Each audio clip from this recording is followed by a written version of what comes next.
Yo, what's up mga lods? Alas 4 na madaling araw at kami gumayak dahil excited na excited po kami sa araw na ito. Ito nga po pala yung unang long ride namin ngayong 2024. At dahil nga po gusto namin magpalihi na magandang vibes, hinanda na po namin ang aming kakailanganin sa aming biyahe. Ito nga ang aking bunso mga lodi, tulala pa siya dyan.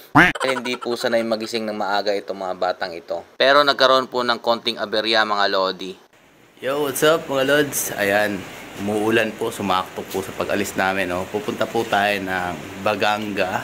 Bali, 5 hours na biyahe, mahigit po yata bago po tayo makarating sa aming pupuntahan. May binook po kaming resort dyan. Napakaganda po kasi ng dagat kan sa lugar na yan mga lodi. 10D lang po yan yung pupuntahan natin. Meron pa po tayong isa side trip na mga lugar na kilalang kilala dito sa amin sa lugar po ng Mindanao. Ayan po mga lodi, samahan niyo po kami. Tara po, let's go! Ito na nga tinahanda na po ng aking kapatid, yung mga dadalhin po namin sa biyahe. Kung mapapansin nyo mga lodi, ang dami po talaga namin dala kapag kami po ay gumagala. Saktong-sakto po talaga itong sasakyan na to para po sa amin. Inuna ko na pong pasakayan ng aking mga anak at ang aking bunso biglang nagreklamo. Mama! Oh, iyak ko mama. Akala po kasi niya hindi kasama yung kanyang mama. Dala na po kasi ito, minsan po kasi sinama ko po siya na wala po yung kanyang mama.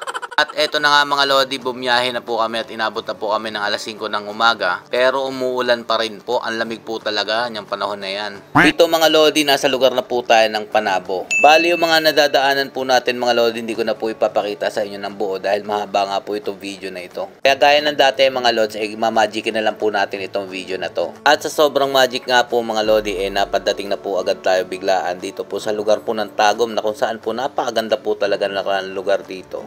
Kapag dumadaan nga po pala ako dito mga lodi, feeling ko po nasa ibang lugar ako. At dito nga mga lodi, madadaanan din po natin itong flyover po ng Tagum City. Na kung saan malimit lang po kayo makakita ng mga mahabang flyover dito po sa lugar po ng Mindanao. Isa rin po sa mga kilalang lugar itong Tagum City dahil nga po ay napakaunlad po ng kanilang lugar. Kung naalala nyo po na meron pa pong Kappa, Raijin at Everarm, isa po itong Tagum na tinawag pong Tagumpay dahil nga po sa pamamayagpag. Nung sinasabi po na yung capital mo magiging times 10 daw po. Pero kalaunan mga lodi, ayun, lahat po biglang naglaho, parang bula. Kaya mga lodi, lagi ko pong sinasabi sa inyo na wala po talagang easy money. Ang totoong magpapaasenso ng buhay, sariling sikap po mga lodi at manalig po tayo sa itaas. Huwag po tayong patamad-tamad. Huwag po tayong mawala ng pag-asa kahit ano pa pong problema ang dumating sa ating buhay. Kasi kung iaasa mo lang sa easy money ang pag-asenso ng inyong buhay, padali lang din itong mawawala dahil hindi mo naman pinaghirapan. So balik na tayo sa biyahe mga lodi. Ito po, napakaganda po talaga ng view.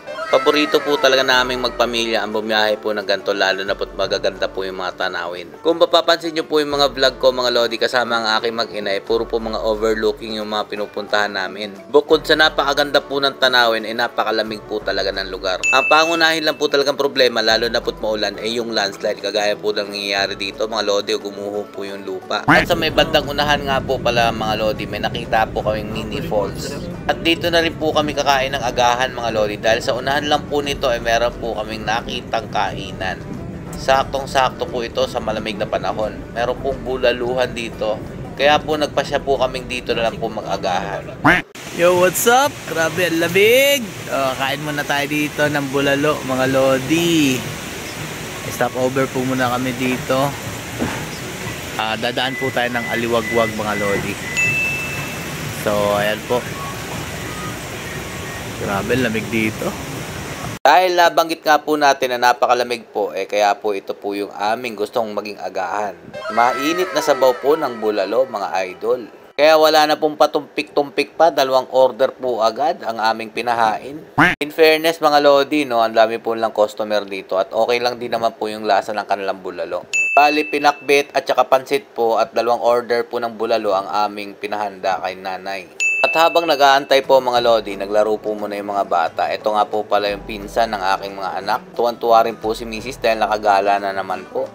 Pero syempre, mas masaya po yung mga bata dyan. Ito na mga lodi, ready na po yung pagkain. Nagdala rin po pala kami ng kaldero at may kanin na po yan para makatipid po kami sa biyahe. Ito nga po ang aking anak, ayaw pa yata kumain dahil nabusog po sa itlog na kinain kanina. Syempre, after kumain, nagkape po muna mga lodi para hindi po tayo antukin sa biyahe. At pahinga na rin po mga lods dahil mahaba-haba pa pong biyahe ang aming tatahakin.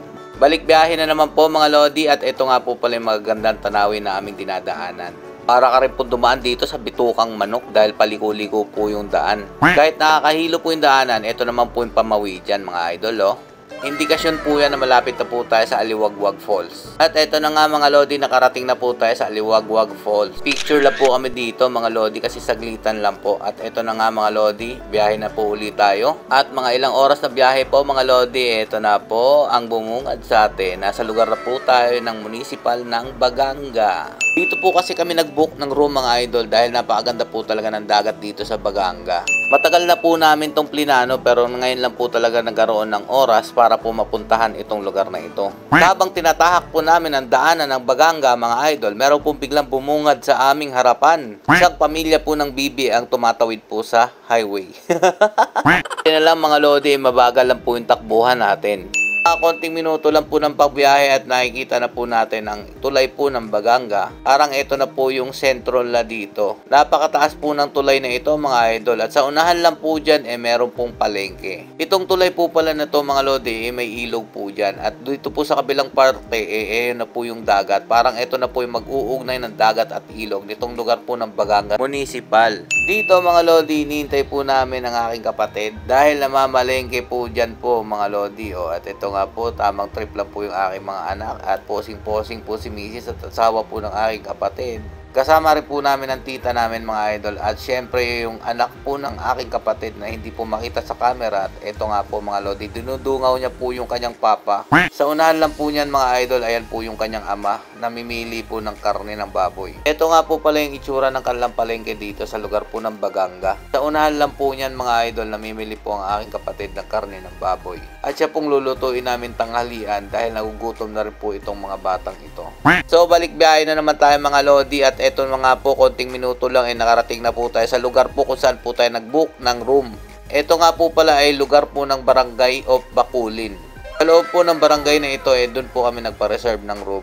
Ito mga lodi, maganda pa po yung daanan pero sa may bandang unahan, bigla pong naging rough road at indikasyon po ito na malapit na po tayo sa ating pupuntahan. Bago nga po tayo makarating mga lodi, meron pa pong isang resort na ang pangalan po dito Daang Lungsod Beach Resort. At dito po sa kabilang part, ito na po yung Bakulin Cove. Dito po kami nagpa-reserve ng aming kwarto. Hindi po ito sponsor ng resort mga lodi at binayaran po talaga namin yung room dito. Nagustuhan ko lang po talaga itong resort na to dahil nga po napaka-tahimik ng lugar at napakalinis po mga lodi. Pati po yung mga kwarto kaaya-aya po. Habang hinihintay po namin malinis ang aming kwarto, eto nga po't nag-video po muna ako. Gusto ko lang po ipakita sa inyo ang napakagandang lugar na ito. Sino at White Sand po pala makikita nyo dito. Natural daw po itong mga buhangin na ito mga lodi. Hindi po kagaya ng ibang beach resort na pinalagay lang po ang White Sand. Dahil okay na po yung room mga lodi, tara samahan nyo po. Papakita ko rin po. Napakaganda lang room dito. Isa rin po sa nagustuhan ko dito, yung parking po nila malapit lang po sa inyong room. At dyan nga po sa unahan na yan, dyan po kami nagpa-reserve ng aming kwarto. Napakaganda po ng design ng room mga idol. Nakaka-relax po talaga. At tuwan-tuwa naman po yung anak ko dito at sila misis. Ito na nga't nagpe-prepare na po ang aking kapatid ng aming kakainin ngayon. Ang hindi ko lang po nagustuhan dito mga lodi, to be honest, wala pa po silang linya ng kuryente dito at generator po ang nagpapatakbo ng kanilang kuryente. Pero so far mga lodi, okay naman. At may aircon naman din po yung room. Yun nga lang po, limited po siyang gamitin. May oras po na naka-on po yung generator at may oras po napapatay din po nila ito. Very accommodating din po yung may-ari ng resort at siya nga po hands-on po dito na mamahala. After po naming nakakain mga lodi, naligo na nga po kami dito. Sobrang linis po talaga ng dagat dito sa lugar po ng Baganga. At ito na nga mga lodi, lalangoy na po si Peps TV. So paano mga lodi, hanggang dito lang po muna yung video natin. Pero bago matapos tong video na to mga idol, gusto ko lang po mag-iwan sa inyo ng kasabihan na habang nabubuhay pa po tayo dito sa mundong ibabaw, mag-iwan po tayo ng magandang memorya kasama po ang ating pamilya. Isang beses lang po tayo pwedeng mabuhay dito sa mundong ibabaw. At hindi natin kalkulado kung hanggang kailan po tayo mananatili dito. Kaya habang nabubuhay po tayo, pilitin po natin mapasaya ang mahal natin sa buhay. Bigyan po natin sila ng oras, wag po puro trabaho. Stay safe mga idol and God bless you all. Peace.